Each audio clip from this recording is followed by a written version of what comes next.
People want to ask questions? The microphones are now open if anybody would like to ask a question. Michelle, I have a question. What happened to the 42 cities of the Levi'im? They're not considered part of the Arei Miklat yet? So they somewhat are. They can be used as Arei Miklat, but they're not considered the central Arei Miklat. And the other thing I wanted to also used as refuge cities. Right. How that fits in with all this is a good question because it doesn't really relate to it. But there are other sugiyot that talk about those. There's a lot that we're not getting to. We're picking certain sugiyot within this, but yeah. The other thing I was thinking about was when the Talmidei Chachamim take the murderer to the Arei Miklat and they meet up with the Goel Hadam, one of the things that they're saying to the Goel Hadam is that you can't kill him, but you should know he's not off for free. He's now got to be punished for what he did. So I don't know how much of an appeasement that is for the Goel Hadam, but at least he knows he's not getting off scot-free and he's going to go home to his family. So that might be something that, Right, that he knows he will get punished. He knows he's being not by him directly. That's a nice point. Yeah. I want to point out before the next question that I have attached the link to the quiz second lesson on the chat, which is now open for all of you to take. And take and retake as much as you want. Okay, questions? Or you can also share thoughts you had, ideas that you had that I didn't say in class, that this time is for also. Oh, Baba put it in for you, Yona. Oh, you don't want the pasta? Any questions, anything?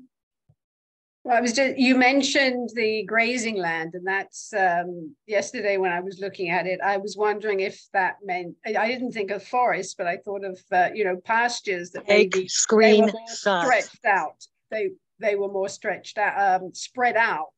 So though there were fewer people, they still had great distances to go to get to the. Right. Take screenshot. What? What are you saying, Rosalind? No, I was trying to take a screenshot of the lesson because never mind. I sent you guys an email. Yeah, we'll send it to you by email. Thank you. Okay. Yeah, so what you're saying is the distance to cover, which is really a good answer. And the other thing that's important to think about when you learn Gemara is that the Gemara often gives you answers, but sometimes we have other answers that could have been answered. And for some reason, they don't answer them, but it's important to think about them on your own. And I think for sure that's an excellent answer, especially if you look at the map. You see that the size of the places are the same. So it's true there were less people living there, but it would be a far distance to have to run to a refuge city if you made the distance even farther than it was. So it's a definite good answer, even though the Gemara doesn't offer it as an answer. So good that you mentioned it, Carolyn. Michelle, I have one comment. When they have the Chachamim and then they say that, well, if you bring the Chachamim with you, then the other side might bring other people. And you gave the example of the attorneys, but I was thinking that there is a contrast also between the rabbis are there, the Chachamim are there, not from a physical perspective. Like they're not these big guys. So let me correct you for a minute. Specifically what he said is you might have thought that if you're protecting, then you would bring big thugs and strong people. And instead you bring rabbis exactly for that reason, so that you don't scare him into him bringing his bigger thugs. That's exactly what they were trying to say. Do you follow? So the role of the Chachamim is to protect you from a halachic perspective because they know the laws, etc., not from a protection. Exactly. Okay. What they're basically saying is don't try to play that game, because if you try to play that game, you might lose. It's a dangerous game, right? You bring your strong guys and they'll bring stronger guys and you'll lose that game. Better to bring, maybe you could call them wise people, or people who are going to use their either scholarly skills and they were respected in the community, or they have what to say and people would listen to them. Although I don't know that people always listen to Torah scholars. I have another thought about the two Torah scholars. They could be witnesses, because often Torah scholars are more trusted to keep Shabbos and be reliable witnesses halachically. So So they could warn the Goel, you are gonna murder this guy. We two are witnesses, and the usual warning that's needed for the death penalty. And right, that's also very good. That so they could wants to warn them about the death penalty. So the Rotzer has ready witnesses, like in case. Right.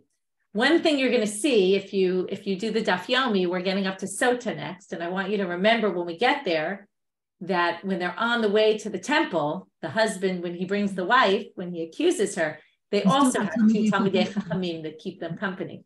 So it's the same model. It's always interesting to see when you have the same models used in different places. It's very interesting. You could say they play a similar role, and maybe we'll think about it when we get to that, or maybe not. But it's definitely an interesting comparison. It's the same idea. You're on the way to somewhere, and there's tension in the air, and there's a lot of, there. I mean, what I do remember from there, I don't remember all the details, but I do remember that there's an issue that they're worried the couple will be together. They're not allowed to be together in a room alone, and the rabbis are there to make sure that doesn't happen, which is a little bit similar here because they're making sure no halachic mishap happens, like killing the relatives, killing the person. Anyway. Interesting. Not exactly the same, because if that's in Sota, they seem to be more like Shomrim against Yehud and not witnesses against for possible trial of the Goel. Right. It's different. That's why I said it's not necessarily the same, but you can find similarities possibly. Okay, so let me just read. Julie wrote, my microphone isn't working, but we're wondering if the cities of refuge were in existence and chosen as cities of refuge, or whether they were created. Seems like people would not be thrilled if their city was made into a city of accidental murderers. So first of all, they were regular cities, and regular people lived in those cities. And in fact, there's all these sources that talk about in the Mishnah, I believe it's in the Mishnah, I think, or at least for sure in the Gemara, about people, they had to provide food for the people, and they had to, it was kind of like you lived in this town where you had to also volunteer somewhere. You had to be involved in what was going on. So thank you, Miriam. It's in the Mishnah. And so it's interesting to think that people lived there. It was a regular city. What's also interesting is an exiled city, for you to be exiled doesn't mean, right, for other people, that's where they live. For you, you had to be exiled there. And so is the classic, right? Exile is just moving you from someplace where you're comfortable and out into some place where you're not. So it's not necessarily a bad place to live.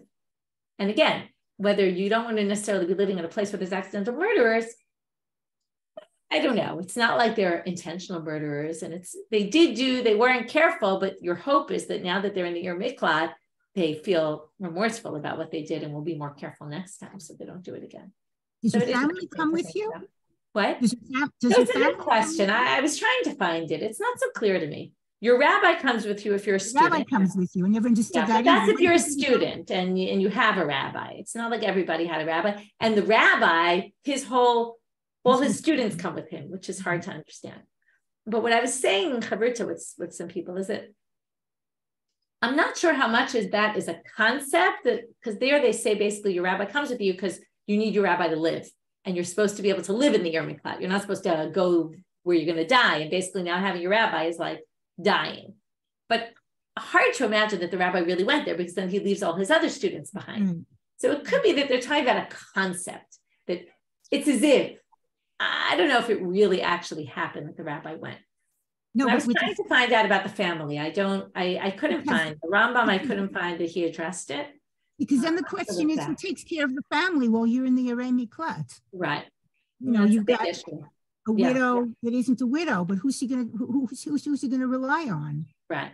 So they talk about, the Rambam does talk about what I saw. If a woman goes to the Ir Miklat, the husband still has to provide for her. He has to give her food. He can't say, if you remember those who learned the daf, you can't say, oh, you work for, keep what you work for and feed yourself, but he actually is still responsible to feed her, which makes it sound like he's not really necessarily living with her, but he has to send her food. So it's hard to understand what the reality of this is quite difficult to follow, like how this really worked in the real world.